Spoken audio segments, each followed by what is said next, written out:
They funded my sister's BMW, but years later, I made them regret everything. They said no to my dreams. But years later, they came crawling for help. What I did next left them speechless. Hi, I'm Elise. When I was 24, I had a tech startup idea that could have changed my life and theirs. I had the business plan, the beta app, and early interest from angel investors. All I needed was $70,000 to scale. I went to the people who were supposed to believe in me the most, my parents. They said no. No, we can't. But a cold, firm no. You're being unrealistic. It's too risky. Maybe it's time you get a real job.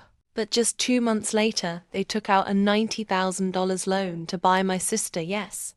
Sophie, the family favorite, a brand new BMW X6. Why?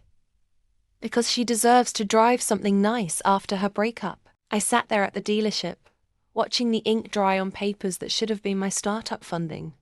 But I didn't cry. I built. I took on freelance coding gigs, worked 16-hour days, slept on a couch in a shared apartment, and bootstrapped my startup from scratch. No help, no handouts.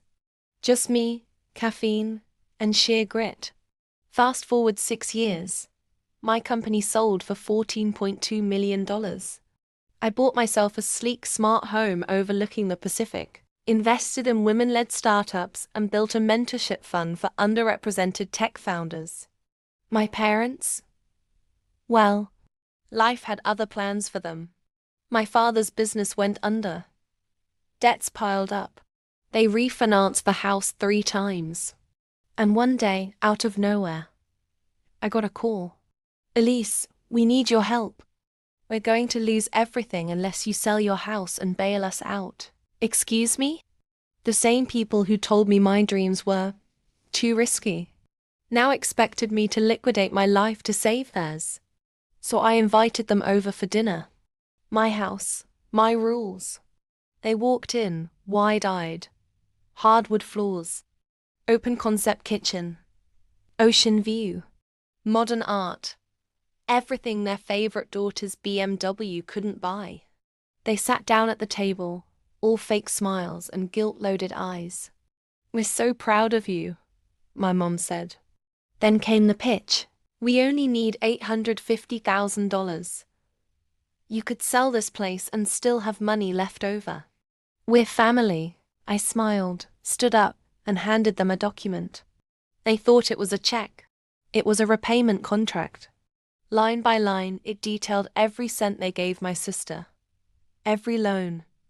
Every luxury. With interest. And at the bottom, a clause.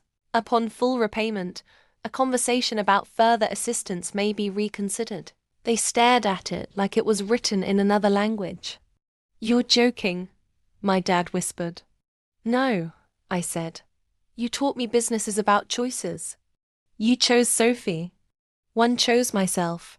A month later, I anonymously paid off their mortgage, but only after transferring the deed into my name. Now, they live rent-free in my house. And every month, they get a statement, courtesy of the daughter who wasn't worth $70,000. Subscribe now. Stay savage. Stay wicked.